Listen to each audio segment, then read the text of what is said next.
You're around people all day, and somehow still feel alone. That's the confusing part. Because loneliness isn't supposed to happen when you're surrounded by friends, coworkers, family, notifications, group chats, endless messages. And yet, there are nights when you put your phone down, stare at the ceiling, and feel something heavy settle in your chest. Not dramatic, not loud. Just empty. A strange silence, like nobody actually knows you. Not fully. And maybe the hardest part? You don't even know how to explain it, because from the outside, your life looks normal. You talk, you laugh, you reply, you show up, you function. So when loneliness hits, you almost feel guilty for feeling it. You think, why do I feel like this? I have people. I shouldn't feel alone. But feelings don't care about what should make sense, and this is where most people misunderstand loneliness. They think loneliness means a lack of people. It doesn't. Sometimes, loneliness has nothing to do with being alone. Sometimes, loneliness is what happens when you're surrounded by people, while slowly disappearing inside yourself. Read that again. Because this changes everything. You can be in a room full of people and still feel invisible. Not because nobody sees your body, because nobody sees your inner world. Your fears, your exhaustion, your overthinking, the thoughts you never say out loud. And the strange part is, sometimes you help create that invisibility, not intentionally, but through adaptation. At first this feels harmless. You hide the messy parts. You say, I'm good when you're not. You keep conversations light. You avoid burdening people. You become the listener, the calm one, the reliable one, the one who's doing fine. People like that version of you. Why wouldn't they?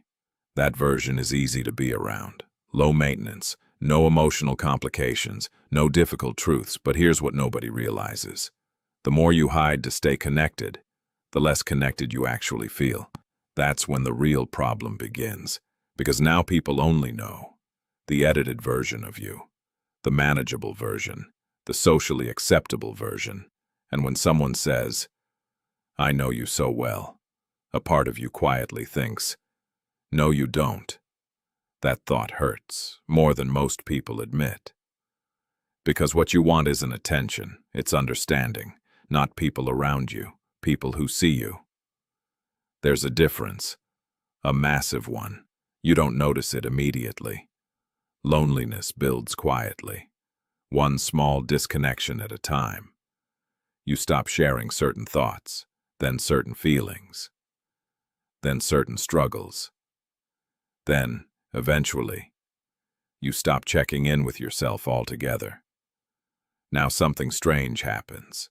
You're not only disconnected from others, you're disconnected from yourself. And this is where things start falling apart. Not dramatically, quietly. You wake up already tired, scroll without thinking, open apps, close apps, reopen the same apps, pretend to be productive, reply with emojis, laugh at memes, watch everyone else living, and feel weirdly behind, like everyone got some manual for connection that you missed. But the strange part is, many of the people you envy feel the same thing. They're lonely too. They've learned how to perform connection, not necessarily feel it, and social media made this worse. Because now, loneliness has a new torture, comparison. You don't only feel alone. You feel alone while watching everyone else seem deeply connected. Birthdays, trips, relationships, friend groups, late-night hangouts, everyone smiling, everyone posting, everyone belonging. Meanwhile, you're sitting in your room wondering why connection feels so hard, and your brain starts doing what it does best. Interrogation. What's wrong with me? Am I too much, too quiet, too awkward, too intense, too boring? That spiral gets dark fast, because loneliness rarely stays loneliness. It mutates into shame. And shame whispers something dangerous. Maybe nobody would understand you anyway. That belief changes how you behave. You stop reaching out. You withdraw. Not always physically, emotionally. You stay available, but guarded. Present, but closed. Talking, but never really saying anything real, and this is the cruel loop. The more lonely you feel, the more you hide. The more you hide, the more lonely you feel. A perfect prison, and if this feels painfully familiar, wait until you realize why. Because the deepest loneliness isn't being unwanted. It's believing the real you would be too difficult to love. And here's the part most people miss. The solution to loneliness isn't becoming more likable. It isn't getting more followers, more friends, more invitations, more attention. Because attention can distract loneliness. It cannot heal it. You can be admired and still feel unseen. This is why some of the most socially connected people still feel empty. Because connection isn't built on proximity. It's built on emotional honesty. And emotional honesty feels terrifying. Why? Because being known creates risk. If people see the real you, they might reject you. That fear runs deeper than most people realize. So your nervous system makes a deal. A quiet one. It says, hide enough to stay safe. Perform enough to stay accepted. Never be too much. At first, that strategy works. You avoid judgment. You avoid awkwardness. You avoid vulnerability. But safety has a cost. And the cost is intimacy. Because people cannot deeply connect with someone they never truly meet. That includes you. And this is the painful irony. The thing protecting you from rejection may also be creating the loneliness you hate. Sit with that, because this is the turning point. Not everyone is lonely because nobody cares. Some people are lonely because nobody gets access. Huge difference. And maybe you're thinking, okay, so what am I supposed to do? Spill everything to everyone? No, that's not vulnerability. That's emotional dumping. Real vulnerability is quieter, more intentional. It sounds like honesty in small moments. I've been struggling lately. I actually don't feel okay. That comment affected me more than I expected. I feel disconnected. Simple words, but they crack open walls. And yes, some people won't know what to do with your honesty. That's fine. Not everyone is meant to hold your truth. But the right people, they often respond with relief. Because your honesty gives them permission too. Suddenly the conversation changes. The mask drops. The performance softens. Real connection begins.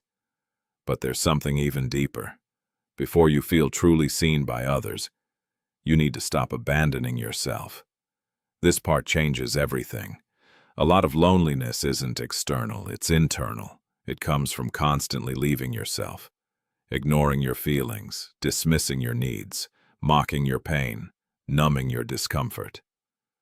Think about how you talk to yourself when you're struggling. It's brutal. You're being dramatic. Why are you like this? Get over it. Other people have it worse.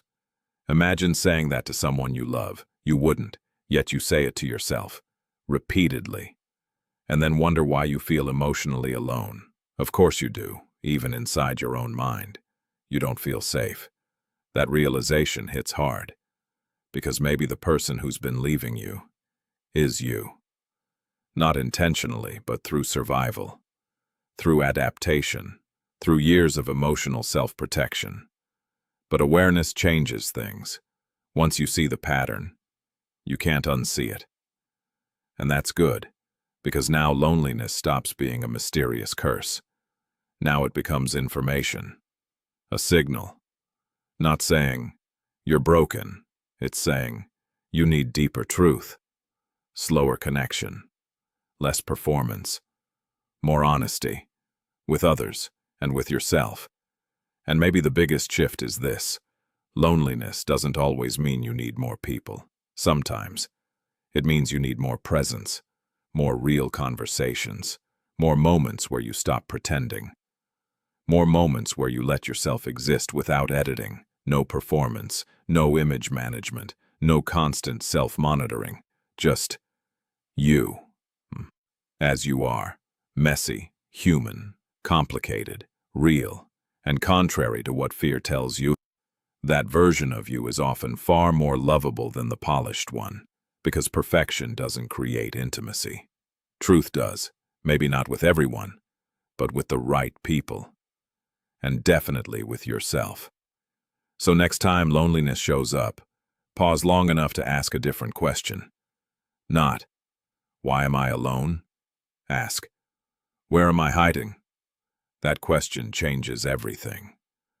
Because sometimes the door out of loneliness was never locked from the outside.